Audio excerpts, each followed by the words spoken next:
Баршаңызға қайырлы күн. Сіздермен Жанерке. Бүгін осындай пельменді басқаша әдіспен дайындау тәсілін көрсететін боламын. Өзіме қатты ұнады. Әсіресе сырды өте қатты жақсы көретіндер дәл осы рецептпен жасап көрсеңіздер болады.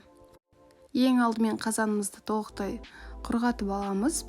Кейін сары майымызды салып, жақсылап ерітеміз.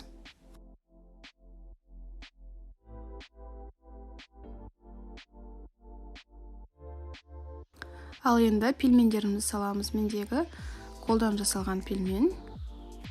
Дәл осы пельмендерді 3 айға дейін тоңазытқышта сақтауға болады. Толық видеоның барлығын менің YouTube каналымда полуфабрикаттар деген плейлистті көре аласыздар. Дүкендегі пельмендерден қарағанда өте күшті болып шығады. Енді пельмендерімізді жақсылап қуырамыз қызарғанша. Орта отта қыздырып және сковородканы осылай шайқап қуырамыз. Ал егерде араластырып қуыратын болсаңыздар, пельмендеріңізді жыртып жіберуіңіз мүмкін, себебі біздің қамырымыз өте жұқа болады.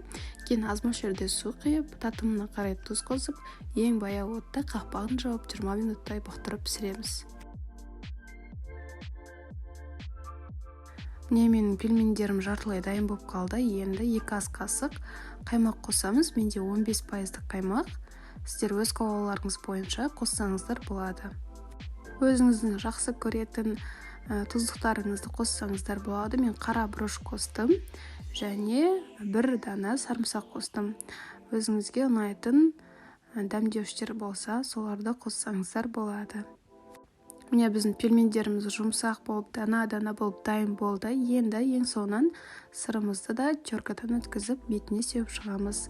Қаншалықты сыр көп болса, соншалықты дәмді болады.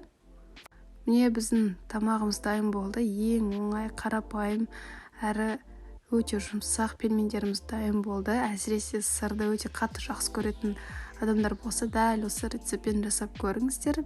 Ұнаса лайк қойып, комментарий жазуды ұмытпаңыздар. Және әсеміне қарай укроп, петрушка қоссаңыздар болады. Сіздермен болған Жанерке. Видеоны соңына дейін қарағандарыңызға рахмет. Каналға тіркелуді ұмытпаңыздар. Басқа да қызықты видеоларды жіберіп алмас үшін қоңыраушаны басып кетіңіз.